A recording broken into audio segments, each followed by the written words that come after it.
Hey guys, and it's finally here, the 8th installment of the new Star Wars trilogy, The Last Jedi. Now, coming out from the cinema, I knew that this was a film that was gonna divide fans. I thought that this was either you're gonna love it or you're gonna hate it. Personally, I understand the fans that like this film, and I understand if you don't like this film.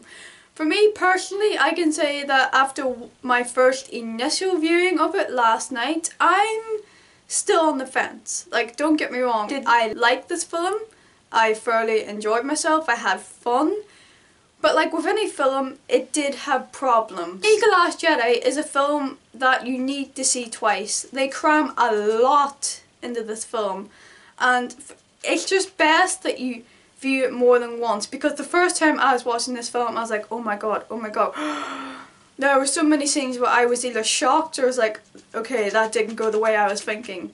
Props to Rian Johnson and the whole misdirection with the truth. This film did not go the way I was thinking, and I don't think for a lot of people this film went the way they were thinking, and whether or not that influenced their opinion on whether they liked it or not.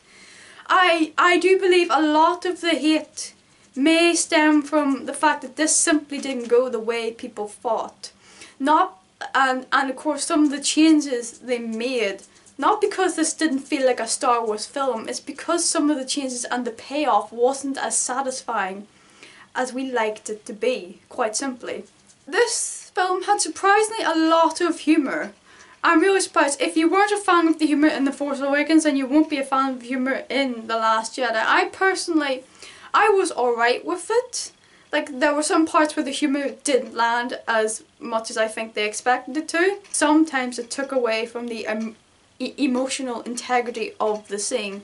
So some of the humour was good, some of it wasn't so good or not perfectly timed.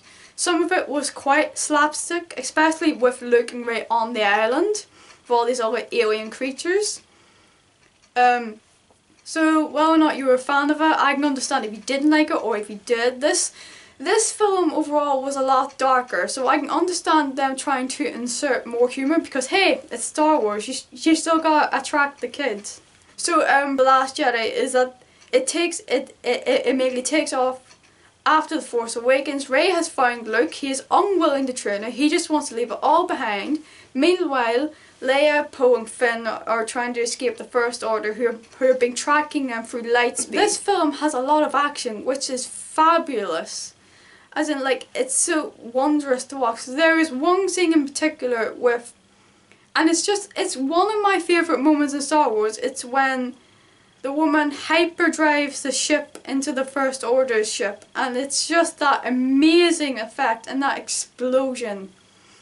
It's like one of the best, like, it's so orgasmic to look at it. It was like visually stunning, so that was one of my particular highlights. I cannot fault the acting performances. Mark Hamill, Daisy Ridley, Adam Driver, Carrie Fisher, R.I.P. her, John Boyega and Oscar Isaac, they're all brilliant. They all perform beautifully and they all elevate their characters. For me, Luke was like the highlight of this film. This was really his film. So props to Mark Hamill. Luke was, you very much felt that Luke was a damaged man. You felt his grief, his anger at feeling his own nephew and of course his sister, and then just running away from all of the galaxy. So I liked it, but I liked that he still kept his humour. Like, he could have been a really grumpy old man, but he still had that little charismatic little humour to him with Luke Skywalker. My only criticism is that I wish there was more scenes with Rey and Luke. I feel like with the backstory that was given with Luke, there was something missing. We didn't go all in with him. I feel like we should have delved into this character a lot more. But arguably I think this is Mark Hamill's best performance as Luke Skywalker. I will go ahead and say that because I honestly think it is. This is a spoiler review, so I'm just going to go ahead and jump to the big spoilers. First of all, Luke dies. I think, for me, having grown up with Star Wars and loving the original trilogy and Luke's one of my favourite characters. To have him die in this episode, that really hurt me. My emotions are quite frankly fried from this film. So for me, Luke dying in this episode, that for me personally stops me from loving this film. I feel like, did Luke really need to die in this episode? It was like, his death was a little bit like similar to Obi-Wan's. It was like, you can strike me down but I would become more powerful than you ever could imagine. Does this mean that Luke feels that he can become more powerful when he becomes part of the Force rather than what he is now? Or is it with the sheer exertion of him projecting himself onto the planet Crate that killed him? Or it felt a little bit like Luke was just like, oh well, fuck it, might as well just die now. So that's how I personally felt towards it. I feel like he didn't need to die, and that stopped me from completely loving the film, because I just adore Luke as a character. And there were some parts where like, come on, this is Luke Skywalker, Jedi Master. One of the things I don't see a lot about talked in reviews is the scene with Leia using the Force. The scene where she gets sucked out into the vacuum of space, and then she uses the Force to pull herself back in. Now, my friend thought it was a beautiful scene. I thought it was both emotionally beautiful, because we finally get to see Leia use the Force, and it was emotional because unfortunately, with the unfortunate passing of Carrie Fisher, I was very aware that this is the last time we're seeing Leia, and this is the very first time we actually see her properly using the Force. But at the same time, the scene was slightly hilarious. It was just her flying through space like Superman. I had this idea in my head. Instead of Leia flying through the space like Superman, I had this idea of whenever the base gets hit and everything gets sucked out, it would have been nice if we just had the shot of Leia using the Force to keep herself stable. As in, we see everything in slow motion getting sucked out into the vacuum of space, but Leia doesn't. Using the Force to keep herself stable in motion, not to move. But that's just my personal opinion. I really liked that. There was a lot of hype built up with The Force Awakens, and a lot of questions, particularly around Rey's parents. Now, this is more of a fault with fans, I think, building up the hype of all these theory videos, everything. Who's Rey's parents? Is it Luke? Is it Han? Is it nobody? I know a lot of people will be happy that the fact that Rey's parents are nobodies, but I think what I didn't like was that the reveal to Rey, we had two scenes where it was built up in The Last Jedi, where she goes into the pit on the island of Ahch-To, which is basically it's surrounded in the dark side of the Force, and we have this beautiful visually stunning scene with Rey, and like she sees a mirror reflection of herself each in a row, and she clicks her fingers and they all click like a second after each other. I thought that was a visually good scene, but it didn't add anything to it. To me, it was a bit like stylization for the sake of stylization. It was cool to look at, but it didn't really serve any purpose. They built up the whole who's Rey's parents, and I think whenever it was finally revealed that her parents were just drunken scavengers that just threw her off, just like sold her, we never see the consequences that has to Rey. It may be addressed in episode 9, but for me, that there was no real consequences. What is the effect of being told that your parents basically abandoned you for money or drugs, like by these scavengers? We don't actually see that. And of course, one of the other talking points in this film is, of course, Kylo Ren and Rey and their connections to each other. I thought the scenes where they were connecting each other through the Force, I think that was one of the most fascinating parts of the film. I thought it was very well done, and the way they built up the tension between these two, dare I say it, the sexual tension between these two characters, and like the moment they just touched hands just ever so slightly, and then Luke just walks in like this parent that has spotted their child kissing their boyfriend or girlfriend on the bed, and he's just like, no, and he's just like, all the rocks just But ultimately, there were parts of this film that underwhelmed me. For example, Snoke underwhelmed me. Phasma underwhelmed me. She was underwhelming as she was in The Force Awakens. So we got a little bit of Finn facing off with her, but ultimately it was a little bit of a cop-out. And of course, Snoke dying. That really was unexpected for me. I did not think that they were going to kill him off that easily or that soon.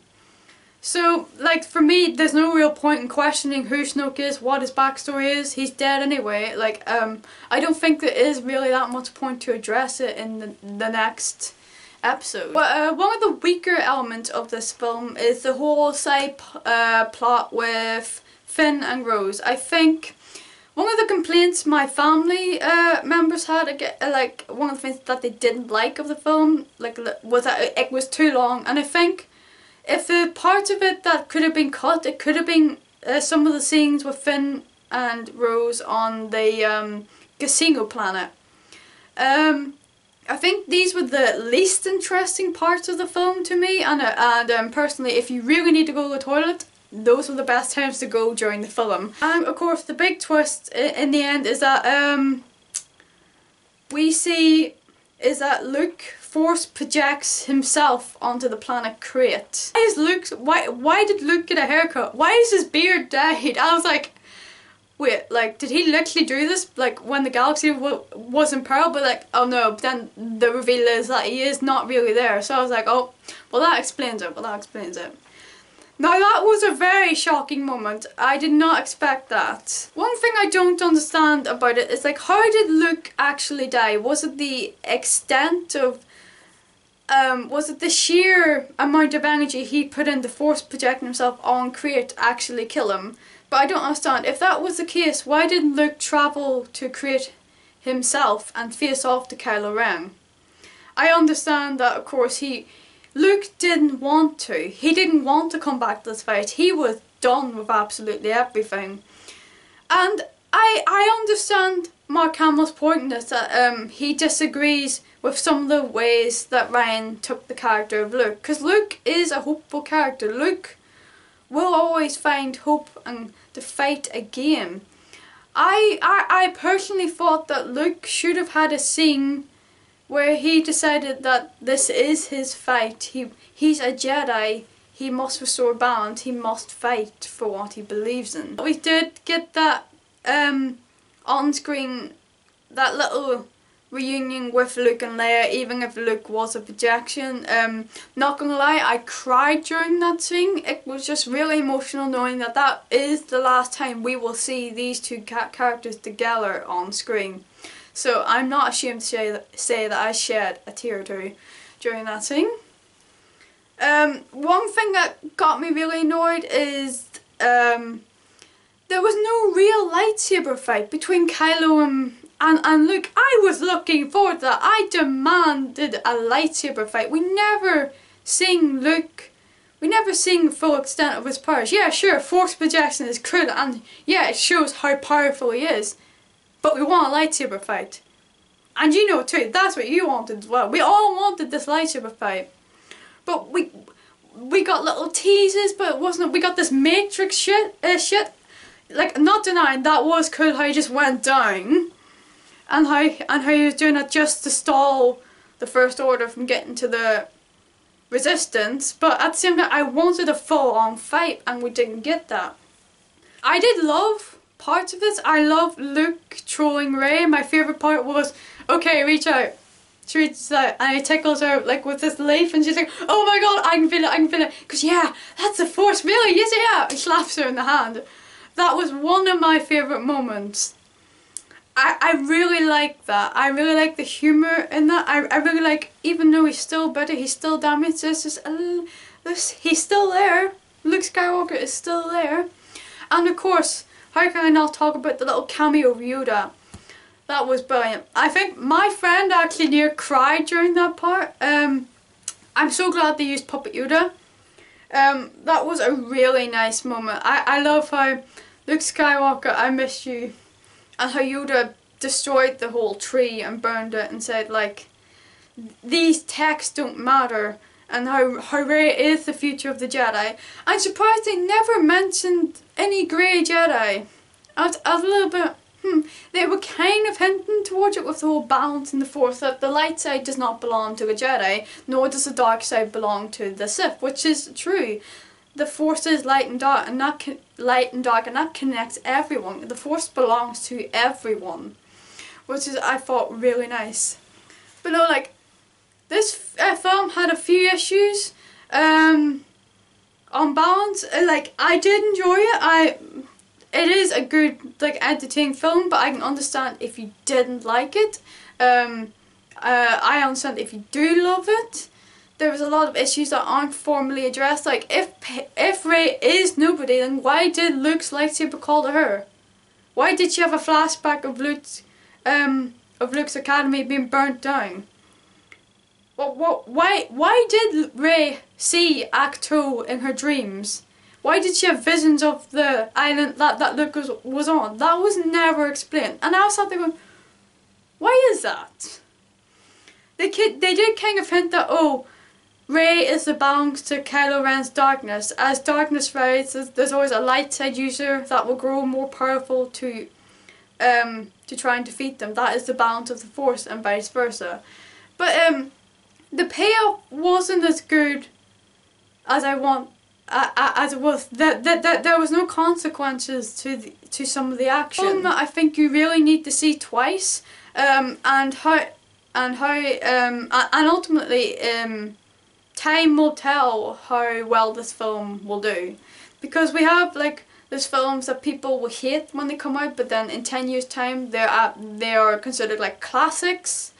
So time will tell whether or not this is going to be a classic, will be considered a classic Star Wars episode or not. I applaud them for going in a bold, different direction. I think that's not the reason why a lot of fans don't like it. I think a lot of the reasons why they don't like it is because some of the plot holes and how the changes didn't really hit as hard or as good as they should have. Star Wars is cursed in its own right that it's too overhyped. Star Wars will always be hyped, and there will always be disappointment for some people, and that's just how it is. You're not going to please everyone. Star Wars, at the end of the day, is just everyone's different opinions, whether or not you are a die-hard fan or just a casual fan. For me, it was an overall good film, not perfect. For me, all I wanted from The Last Jedi was more Luke and Luke to survive, so I didn't get Luke surviving for episode 9. Which is now a shame. With the tragic death of Carrie Fisher, we have no original cast members for episode 9. Of course Luke can turn as a Force ghost. I'm hoping that Mark Hamill does return to episode 9 as a Force ghost, because that is just going to be a missed opportunity if it is not. But anyway, so what did you think of the last Star Wars The Last Jedi? Did you love it? Were you disappointed? Were you on the fence a little bit like me? Like, I loved parts of it, the parts I didn't like, but overall it was still entertaining and I still did enjoy it. But ultimately I did expect more, but certainly I really enjoyed how I didn't expect it to go the way I thought it would. I'm glad that I was surprised, and because it's very rare that I get so shocked and so surprised in watching a film. So I'm glad they went for something different, but overall it's a film that's just gonna be, it's divided ultimately. That's what you thought below. Everything again is just opinion, and so please like, comment and subscribe, and peace.